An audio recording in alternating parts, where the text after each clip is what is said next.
Bonsoir, mesdames et messieurs. Comment arrive-t-on à l'affirmation tout à fait folle que la bombe nucléaire a abrégé la guerre? Tôt le matin du 6 août 1945, il y a 70 ans, l'avion militaire Enola Gay se mettait en route pour Hiroshima, au Japon. Après un vol de plusieurs heures, il atteignait son but, le centre d'Hiroshima. À une hauteur de 580 mètres au-dessus de l'hôpital Shima, au centre de la ville, l'avion militaire a lâché la bombe nucléaire qui portait le nom apparemment bénin de Little Boy, en français petit garçon. À Hiroshima surgissait une boule de feu d'une température intérieure de plus d'1 million de degrés centigrades. Les conséquences étaient catastrophiques. D'après les informations officielles, 70 000 à 80 000 personnes ont trouvé une mort immédiate, presque exclusivement des civils qui séjournaient au centre-ville. Leur épiderme s'est évaporé en un instant. Un éclair éblouissant, provenant de l'explosion, a brûlé les murs des maisons encore debout, y laissant la forme des personnes avant que celles-ci soient arrachées par l'onde de choc. Dans les heures qui ont suivi, beaucoup de Japonais qui n'avaient pas été tués sur le coup perdaient leur sang de manière atroce à cause des blessures intérieures qu'ils avaient subies.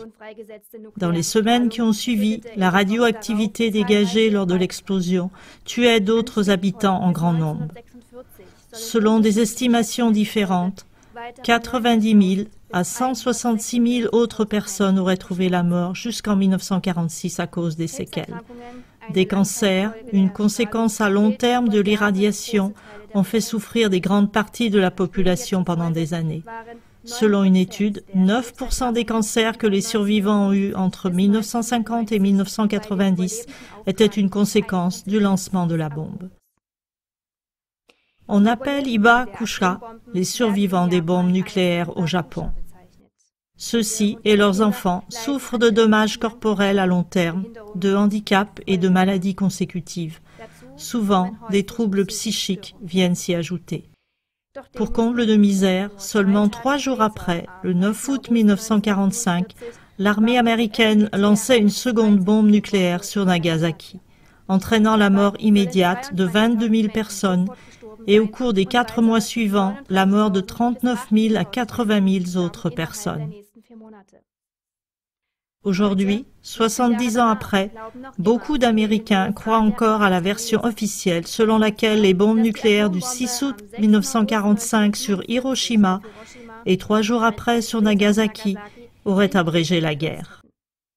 Les partisans des lancements des bombes nucléaires argumentent que grâce à elles, l'invasion inévitable, sans cela, l'opération nommée Dawnfall, aurait été rendue inutile. D'après cette version, on aurait sauvé la vie de cette façon à 250 000 soldats alliés et à plusieurs millions de Japonais, ceci étant une estimation. Certains médias dirigeants défendent encore la version américaine.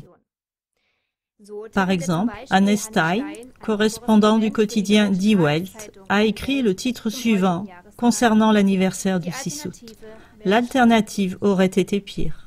Cependant, à l'époque, même la plupart des militaires américains défendaient une autre opinion, comme le montrent les exemples suivants.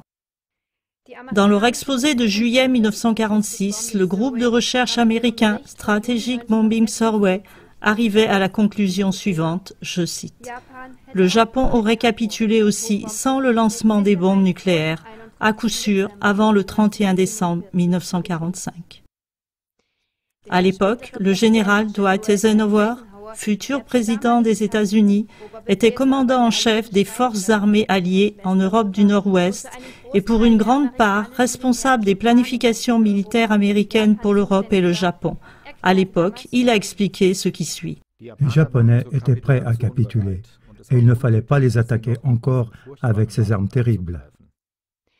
L'amiral William Leahy, qui était de 1942 à 1949 le militaire le plus élevé de toute l'armée américaine, a écrit dans ses mémoires.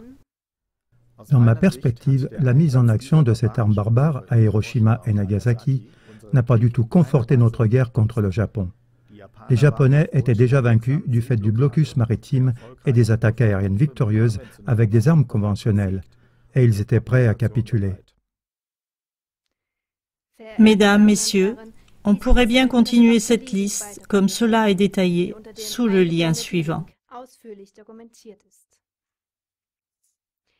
À présent, même quelques médias principaux de langue allemande commencent à remettre en question la version officielle américaine. À ce sujet, la radio-télévision suisse, SRF, a dit le matin du 6 août, je cite, « Selon des historiens notables comme Yoji Hasegawa de l'Université de Californie, ce n'est pas à cause de Hiroshima et Nagasaki que l'empereur Hirohito et son armée ont capitulé le 15 août, mais à cause de la déclaration de guerre de l'Union soviétique contre le Japon. » D'après l'estimation de l'historien Samuel Walker, les États-Unis se sont prononcés pour le lancement des bombes pour une autre raison, selon SRF. Ils voulaient démontrer leur force aux Soviétiques. Les Russes et beaucoup d'autres personnes voient dans le lancement de la première bombe nucléaire le début de la guerre froide qui a mené à une course aux armements nucléaires. Mesdames, Messieurs, en fait, tout le monde le sait. Une bombe nucléaire ne peut pas abréger une guerre. Apparemment, seul le gouvernement des États-Unis, l'opinion publique américaine et d'autres médias occidentaux inféodés aux USA ne le savent pas encore. En tout cas, jusqu'à présent, aucun président américain ne s'est excusé pour ce cruel crime de guerre contre l'humanité. Il ne nous reste plus qu'à espérer que les politiciens européens et les médias en tireront une leçon et qu'ils n'accorderont plus de crédit à une légitimation de guerre des USA, quels qu'en soient les moyens.